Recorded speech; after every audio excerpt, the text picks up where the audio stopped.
বন্ধুরা, তোমাদের জন্য একটা জরুরি সূচনা আছে বা ব্যাড নিউজ বলতে পারো, যে কালকে থেকে আজকে পর্যন্ত যে নোটিশটা সোশ্যাল মিডিয়াতে সার্কুলেট হয়েছে, যে নোটিশটা তোমাদের সামনে তোমরা দেখতে পাচ্ছ, এই নোটিশটা কিন্তু সম্পূর্ণ কিন্তু ফেক। কেন ফেক বলছি সেটার জন্য অফিসিয়ালিভাবে জবাব এসে গেছে। সেই ব্যাপারটা তোমাদের সামনে পুরো ডিটেলসে বুঝিয়ে দিচ্ছি কেন এটাকে ফেক বলছে। তো চলো আমরা দেখে নিই আগে টুইটারে আমরা কি বলছে সেটা আমরা দেখে নিই। তো এখানে দেখো আরপিএফ ইন্ডিয়ার একটি আরপিএফ ইন্ডিয়াটা দেখে ওপেন করে নিয়েছি। তো এখানে টুইটারে আরপিএফ ইন্ডিয়াতে এখানে দেখো কি লিখছে, stay on track toward your dream by avoiding scams. অর্থাৎ বুঝতে পারছো এটা একটা স্ক্যাম, কিন্তু যে একটা ফেক নোটিশ সোশ্যাল মিডিয়াতে সার্কুলেট হয়েছে, যে নোটিশটাতে বলছে ministry of railways has not issue any such job notification. অর্থাৎ মিনিস্ট্রি অফ রেলওয়ে থেকে স্বয়ং নিজেই বলছে যে আমরা এরকম কোনো নোটিফিকেশান মানে ইয়ে করিনি, ঠিক আছে, সার্কুলেট করিনি। তো সেক্ষেত্রে যদি এই নোটিশটা তাহলে তোমাদের সম্পূর্ণরূপে কিন্তু ফেক, তাহলে এই নোটিশটাকে কিন্তু কোনো রকমভাবে তোমরা ট্রাস্ট করবে না। এটা রেল মন্ত্রক থেকে কিন্তু সম্পূর্ণ ডিনাই করেছে যে এটা আমরা কোনো রকমভাবে কিন্তু রিলিজ করিনি।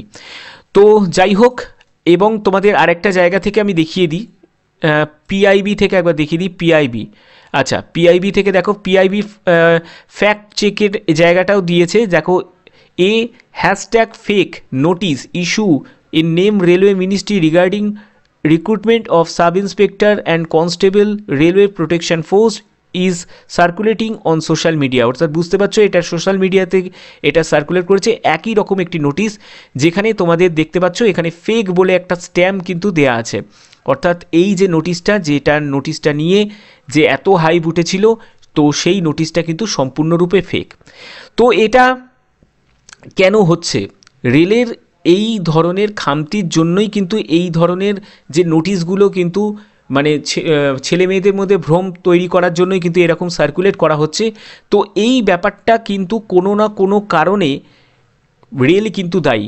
কারণ দেখো, আজকে যদি সঠিক প্রসেসে সঠিকভাবে প্রতি বছর যদি এই রিক্রুটমেন্টটা যদি হতো, তাহলে স্টুডেন্টদের মধ্যে কিন্তু এরকম কিন্তু মানে একটা কি বলবো, যে এই হয়তো একটা নোটিফিকেশান বেরোবে। কারণ তোমরা তো জানো যে আরপিএফের ভ্যাকেন্সি বেরোবে, এনটিপিসির ভ্যাকেন্সি বেরোবে, এবার দেখবে যে কদিন পরে দেখবে এনটিপিসি রিগার্ডিংও একটা নোটিফিকেশান বেরিয়ে যেতে পারে। তো এখানে কিন্তু এই যে যে নোটিশগুলো বেরোচ্ছে, এগুলো কি হচ্ছে, যে স্টুডেন্টদের যে মানে চাহিদা অনুযায়ী যারা অসাধু যারা আছে, তারা কি করছে, এরকম ফেক নোটিশগুলোকে সার্কুলেট করছে, ঠিক আছে। এগুলো কিন্তু ধরার কোনো চান্সই নেই। কারণ দেখো, আজকে আমি যে ভিডিওটা যখন করেছিলাম, তখন আমি ফার্স্ট যখন দেখলাম যে এরকম একটা নোটিশ দিয়েছে, কারণ এএলপির ক্ষেত্রেও বেরিয়েছিল, টেকনিশিয়ানের ক্ষেত্রেও বেরিয়েছিল, তাহলে স্বাভাবিক ব্যাপার, তাহলে এখন এটাকে ট্রাস্ট করতেই পারি।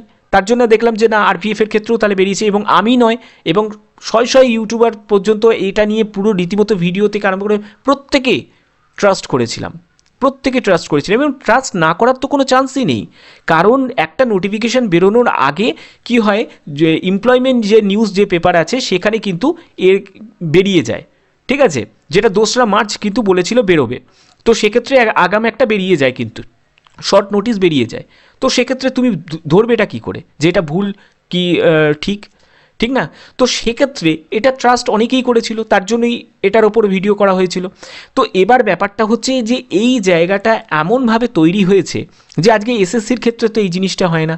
কেন হয় না? কারণ এসএসসির ক্ষেত্রে প্রত্যেকটা স্টুডেন্ট জানে যে আমি আজকে দাঁড়িয়ে যদি কোনো নোটিফিকেশান যদি বলে যে আজকে আমার 10+2 এর কোনো নোটিফিকেশান বেরিয়েছে, কেউ অনেকে ট্রাস্টই করবে না। সিজিএলে বেরিয়েছে, কোনো ট্রাস্টই করবে না। কেন ট্রাস্ট করবে না? তার কারণ আছে। কারণ তারা জানে যে শিডিউল, তারা জানে যে এই শিডিউলে কিন্তু এক্সামের অ্যাডভার্টাইজমেন্ট আসবে, ফর্ম ফিল আপ হবে, পরীক্ষা হবে, এগুলা সব কিন্তু জানে যারা যারা এসএসসির অ্যাসপিরেন্ট আছে। তো রেলের ক্ষেত্রে কেন হচ্ছে? কারণ রেলের ক্ষেত্রে অনিয়মিত রিক্রুটমেন্ট প্রসেসের জন্যই এটা হচ্ছে। তো এই জায়গাটা কিন্তু খামতি, কিন্তু রেলেরই কিন্তু খামতি আছে, মিনিস্ট্রি অফ রেলের, যেটা যে যদি সঠিক প্রসেসে সঠিকভাবে যদি প্রতিনিয়ত যদি রিক্রুটমেন্ট হতো, তাহলে এই জিনিসগুলো এরকমভাবে কিন্তু ছেলে মেয়েদের কিন্তু ব্যতিব্যস্ত হতে হতো না বা কোনো রকম ভ্রমের মধ্যে পড়তে হতো না। তো সেক্ষেত্রে আমি বলবো যে তোমরা যেরকম প্রস্তুতি নিচ্ছিলে, যে টার্গেটটা ঠিক করে, তো সেই রকমই কিন্তু প্রস্তুতি নিতে থাকো।